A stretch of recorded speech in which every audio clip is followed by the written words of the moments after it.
Leo hii tumeamkia CBD kusafisha. Kwa wale wanijui kwa majina, naitwa Geoffrey Mosire, katibu mkuu wa mazingira gatuzi la Nairobi.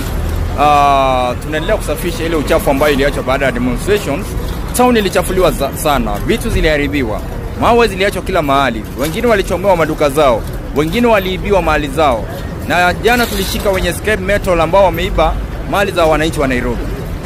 Na pia tunawaomba, kama unajua kuna mtu ambaye ameiba mali, tuelezee tuweze kushika hao wezi.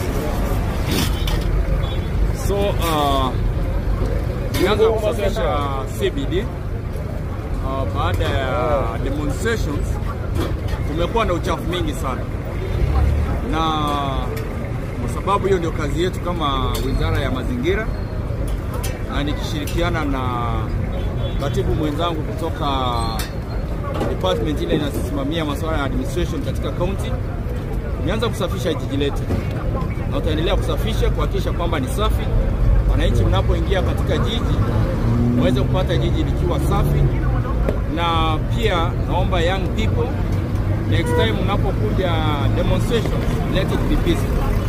Mtu asiharibu mali ya mtu asichafue, sababu kuna wale wamekuwa rendered jobless, kuna wale sasa hivi wanalia, wale wanaomboleza, kuna wale sukari zimepanda, pressure imepanda kwa sababu mali yao iliharibiwa.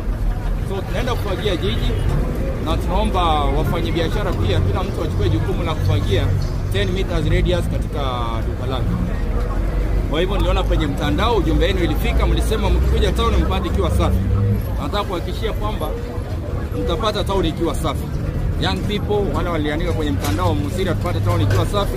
Nataka kuhakikishia kwamba itakuwa safi kama alivyoahidi ya Governor wa Gatuzi ya City of Order, Dignity, Hope and Opportunity. Lazima iwe safi. Katibu mwenzangu sasa kusema nini? Hebu elezee kitu katibu. Unatazamwa na watu wengi sana. Hebu eleze.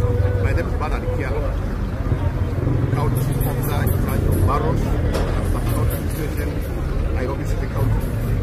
Leo tumeandamana na Mosire, chifu mtenda kazi, kuja kuhakikisha kwamba tungarisha jiji la Nairobi.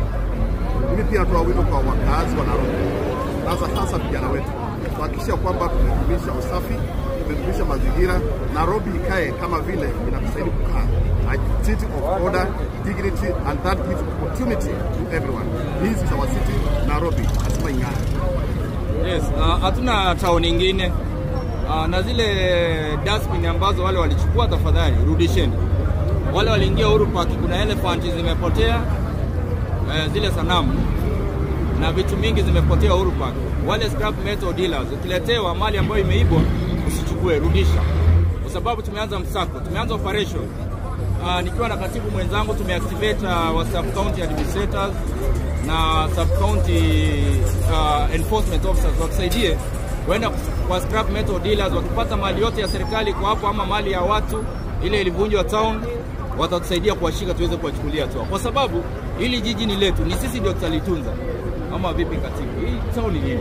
Actually, I want to make a call to all dealers of scrap metal.